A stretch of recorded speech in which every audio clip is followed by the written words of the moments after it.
Night shift. A fluorescent aisle. A technician scans a stock bottle, and the register asks for more money than the patient expected, or less, or nothing at all. The number feels personal. It is not personal.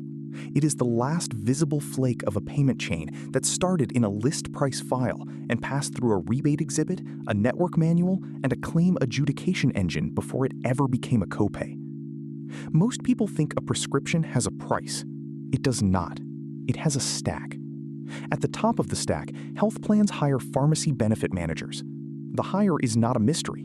Drug benefits are operationally brutal. Millions of claims, thousands of products. A retail network that has to work on Sunday night in a town the medical director will never visit. Plans hire someone to administer the benefit, negotiate with manufacturers, and keep pharmacies inside a contract. The official story is cost control. The assignment is older than the outrage. Someone has to keep the register from becoming a negotiation. On ordinary generics, the hire can look boring, which is a kind of success. The strangeness lives in specialty claims, and in terms no member is shown. The unofficial geometry is stranger. The same intermediary can collect manufacturer rebates. It can bill the plan one figure and reimburse the pharmacy another. It can belong to the same corporate family as the insurer that issued the card and the pharmacy that counted the tablets. Hired to stand between the parties, it can become one of the parties. Watch the contradiction without inflating it. Nothing in the record requires you to believe that every contract lifts every patient's bill. The Federal Trade Commission's staff work is careful on this point. It speaks in incentives and potential effects, not in a universal markup. A plan that claws back every rebate is not the same animal as a plan that does not. Two truths, same desk. A tool can control cost. A tool can also be paid in ways that make the cost harder to see. The rest of this story is the chain that makes both statements true at once. Pharmacy benefit managers were not born as philosophers of medicine. They were born as clerks with a better card. In the late 1960s and through the 1970s, companies such as Pharmaceutical Card System processed drug claims the way a clearinghouse processes checks. The product was administration, a plastic card, a network of pharmacies willing to accept a contracted rate. The plan still designed the benefit. The manager moved the paper faster. The 1980s tightened the vice. Employers watch outpatient drugs stop being a minor rider. Managed care organizations treat the pharmacy benefit as a lever. Mail-order warehouses appear, first as a convenience for maintenance medicines, then as a channel the manager can own. The Medicaid drug rebate program, signed in 1990, tells manufacturers that a published price is not the last word. Money will later flow backward as a rebate. Commercial buyers copy the grammar and mutate it. The rebate becomes a private chip for formulary position, not only a public program clawback. Here is the thing most people still do not see. List price and net price can walk in opposite directions. A manufacturer can lift the sticker, deepen the rebate, and keep a product in a preferred tier because the intermediary is bargaining against the sticker. The patient's copay, especially when it is a percentage of a pre-rebate number, does not automatically fall when the hidden stream grows. The pharmacy's acquisition cost does not automatically fall either. 3 clocks. They do not have to chime together. In 1993, Merck buys Medco Containment Services and tries a vertical experiment that puts a drug maker inside a benefit manager. The deal draws lawsuits, political heat, and a long unwind. The industry does not abandon integration. It rotates the axis. Later mergers run manager into pharmacy, manager into insurer, insurer into pharmacy.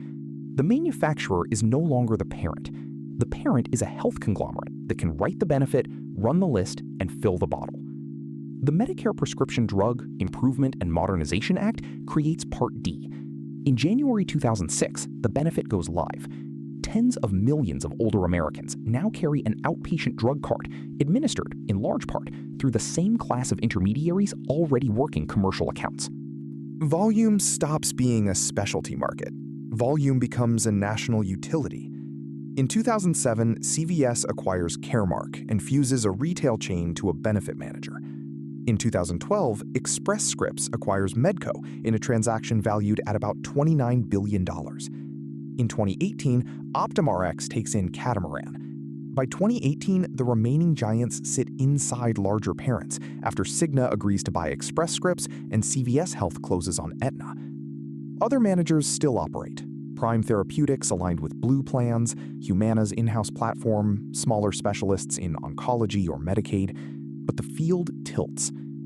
In 2023, the Federal Trade Commission reports that the 6 largest United States pharmacy benefit managers handled more than 90% of prescriptions. Handled, not manufactured, not prescribed, processed, placed, steered through networks, run through the engines that turn a written order into a paid claim. A 2024 interim staff report puts that figure on the public record. A separate 2024 study from the Government Accountability Office looks at selected states trying to regulate the same industry. The GAO does not write a thriller. It writes a job description. These firms administer prescription benefits for health plans. They negotiate rebates. They affect drug pricing. They reimburse pharmacies under arrangements that can include spread pricing, in which the manager bills the plan one amount and pays the pharmacy less. That is the historical blind spot. A claims utility was asked to become a price architect, then permitted to become a retailer, then left to perform all 3 inside exhibits the member cannot open. The member received the card, not the exhibits. Health plans kept signing. The operational problem never retired. Someone has to stand up a Sunday night network. Someone has to answer a manufacturer that will not discount in a press release. Someone has to promise a rebate guarantee a finance committee can print. The invitation was to control cost. The market then built payment streams that work best when the cost is difficult to photograph. The middle seat was not stolen. It was reserved, then renovated, then rented to its occupant at several rates at once. A health plan is not a moral essay. It is a risk pool with a board and a trend line it does not like. Specialty products arrive with invoices that look like down payments on a house. The medical side of the plan already wrestles hospitals. The pharmacy side is a fire hose of national drug codes. So the plan signs a pharmacy benefit manager the way a city signs a toll road operator.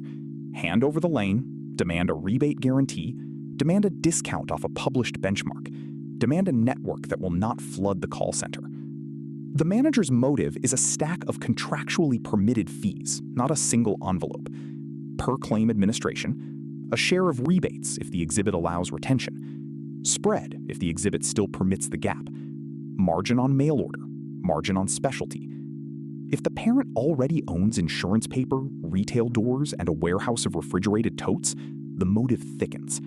Keep the prescription inside the family whenever the contract allows it.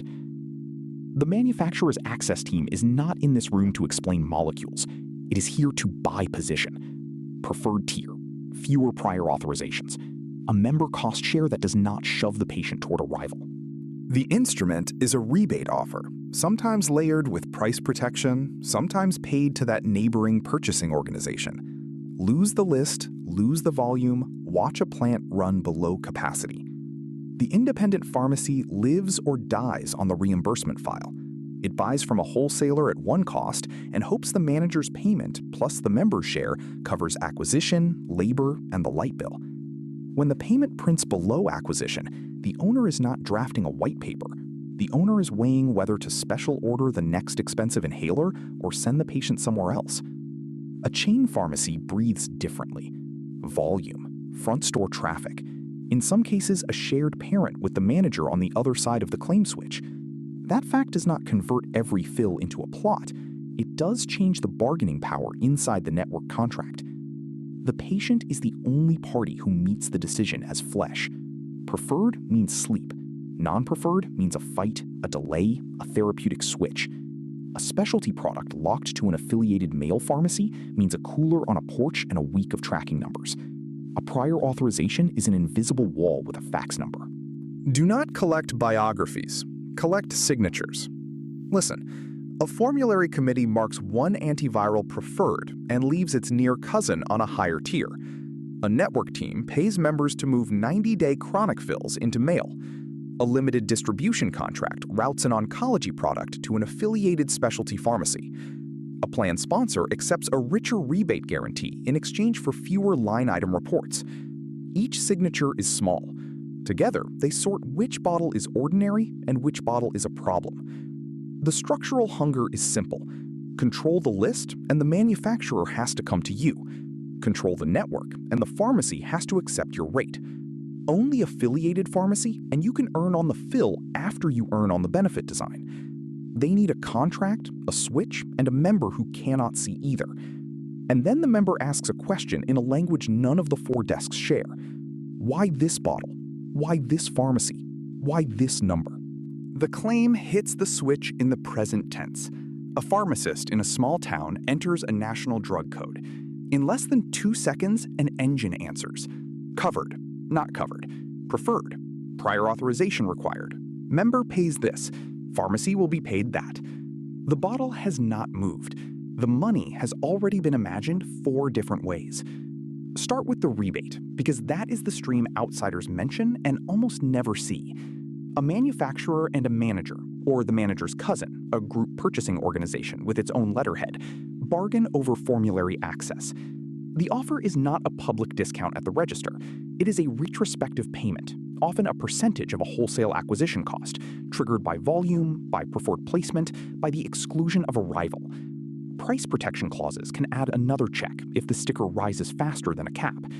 Administrative fees can travel a parallel path and may or may not be labeled as rebates in the plan's report. The manager then faces the health plan. Some contracts require pass-through, every rebate dollar or a defined share remitted to the sponsor. Some allow retention. Some mix a guaranteed rebate per prescription with a true-up later. The guarantee is a sales instrument. It lets a finance committee budget. It also lets the manager keep whatever it extracts above the promise, if the exhibit is written that way. Now, the formulary, which is not a medical textbook, it is a bargaining chip with clinical footnotes. Tier 1, Tier 2, Tier 3, specialty, exclusion. Each step changes the member's cost share and the manufacturer's pulse. A utilization management edit, step therapy, quantity limit, prior authorization is a second chip. The clinical story can be real. The economic story can be real at the same time. A product with a fatter rebate can win preferred status over a product with a lower list price and a thinner rebate. That inversion is a documented incentive in the Federal Trade Commission staff analysis, qualified there as an incentive and a potential effect, not as a finding that every committee abandoned medicine. This is where the cost control function and the conflict concern occupy the same chair. The Government Accountability Office, writing about states, treats the manager as an administrator that really does negotiate, really does shape price, really does pay pharmacies. Legislatures in the selected states have answered with licensure, with disclosure, with bans on spread pricing inside Medicaid, with rules about maximum allowable cost lists, with attempts to make the rebate less of a black box. The GAO record is a map of a control tool being regulated because it works, and because it can be aimed. The Federal Trade Commission's 2024 interim staff report aims at a different nerve: concentration, vertical integration, formulary influence, effects on pharmacies, especially unaffiliated ones. Staff language stays inside its lane: documents, patterns, incentives, possible harm. It does not license a viewer to say that every member overpaid for every fill. Hold that line. The report still matters. A market in which a handful of managers handle the overwhelming share of prescriptions is a market in which a formulary decision is not a local taste. It is weather. Spread pricing is simpler than its reputation and harder to see. Generics have been the classic terrain. Average wholesale price is a published benchmark with a long reputation as fiction. It still appears in exhibits because a loose benchmark is useful to whoever writes both sides of a claim. A maximum allowable cost list can move after a generic collapses in the acquisition market, or it can lag while the pharmacy buys high and is paid low. The member never sees that list. The plan may not see the pharmacy's check. Some commercial clients have already moved to pass-through pricing. Some Medicaid programs, after state audits and statutes, forbade the spread. The mechanism does not have to be universal to be decisive where it survives. Pharmacy networks add a second geography. A preferred network steers members with copays. A narrow network can lock out a rural independent that will not accept the rate. A specialty network can declare that a product is limited distribution and then locate the permitted pharmacy inside the manager's own corporate family. Mail order can be incentivized until choice is a brochure word. The Commission's staff work flags the risk that affiliated pharmacies receive the better claim, the better reimbursement, the better product access. Independent owners have said for years that they are reimbursed below cost on too many claims to remain a reliable door. That testimony is a stakeholder claim. The structural ability to steer is a documented feature of vertical integration. In September 2024, the Commission filed a complaint against the 3 largest managers and their group purchasing organizations over insulin rebates and list price dynamics. A complaint is an allegation, it is not a verdict. It is a public record that the rebate and formulary machinery applied to a medicine millions of people ration or delay had become visible enough for a law enforcement filing. Barriers break in pieces, not in a clean explosion. States pass transparency statutes, then discover that confidential commercial terms still sit behind a wall. Medicaid agencies recover spreads, then watch the same firms remain essential to commercial and Medicare books. The Centers for Medicare and Medicaid Services revises pharmacy direct and indirect remuneration rules for Part D, pushing certain pharmacy price concessions to the point of sale beginning in 2024, so the register number moves closer to the net. The revision is real. It is also partial. It does not rewrite a self-funded employer's private exhibit in another state. Dominoes fall sideways. A manufacturer defends the sticker because coinsurance and rebate percentages still reference the high number. A plan cashes a rebate check and still inherits angry members. A Saturday shift disappears from an independent counter. A rival manager offers a shinier guarantee. The member receives a letter. This product will be preferred next quarter, or it will not. No neat ending arrives on the switch. The engine still answers in 2 seconds. The bottle leaves with the patient. The other numbers stay in the file. And then the file closes on the member. A price is supposed to be a sentence. It should tell a buyer what a thing costs, tell a seller what a thing earns, and tell a rival whether to enter. Strip that sentence into confidential exhibits, retrospective rebates, network manuals, and a member share that is allowed to float free of the net, and you do not merely hide a number. You break the instrument that markets use to argue with themselves. That is the larger principle, and it belongs to this strange incentives beat more than it belongs to a sermon about clinics. Intermediaries are not original sins. Clearinghouses make the late shift possible. Lists can keep a useless, expensive product from becoming default. Networks can stop a claim from becoming a cash negotiation in a blizzard. The weirdness begins when the referee is paid at every door the ball passes, and when the scoreboard is a private PDF. Once you see that, a dozen American payment fights rhyme. Hospital charge masters, out-of-network air ambulances, benefit contracts stuffed with exhibits. Each is a place where the person who absorbs the consequence is not the person who can read the real number. The rational move for each private party is to optimize the exhibit it can touch. One party optimizes list plus rebate. One optimizes guarantee plus margin plus affiliate. One optimizes the check a board can print. One optimizes survival. One optimizes the only visible fragment. Local rationality, collective fog. No one has to be a fool for the fog to win. In fact, the system punishes the party who tries to be simple. A manufacturer that cuts the sticker without a matching rebate ritual can look more expensive to an engine trained on rebates. A plan that demands total transparency can be told the discount will shrink. A pharmacy that will not accept a rate disappears from the map a member sees. A member who asks for the net price is handed a script. The aftertaste is not a villain's laugh. It is a paper bag in a passenger seat and a ledger that will reconcile somewhere without the passenger. Picture a traveler whose tickets will never be stapled together. One ticket is a list, one is a true-up that posts next quarter, one is a remittance to a store, one is a statement mailed to a kitchen table. The traveler is real. The tickets disagree, and they are not required to agree. That disagreement is not a glitch, it is the design. If the staff caution still rings, and it should, then the lesson is sharper, not softer. Potential effects are enough to matter when the same potential sits on the dominant claim rails in the country. Qualification is not permission to stop looking. Qualification is the difference between an incentive and a verdict. What remains is a civic problem dressed as a checkout beep. A government can regulate a posted price. It struggles to regulate a stack of exhibits that legally disagree. States keep writing statutes. Agencies keep writing reports. Employers keep signing because the fire hose of codes does not slow down to wait for philosophy. The pharmacy lights will come on again tonight. Another technician will scan another bottle. The member will take the bag. No speech plays over the speaker, only a beep, then the automatic door. Somewhere the unmatched tickets will be booked. Here is the question that does not fit on a receipt. If the only number a patient is allowed to see is a copay, whose cost is this system actually controlling?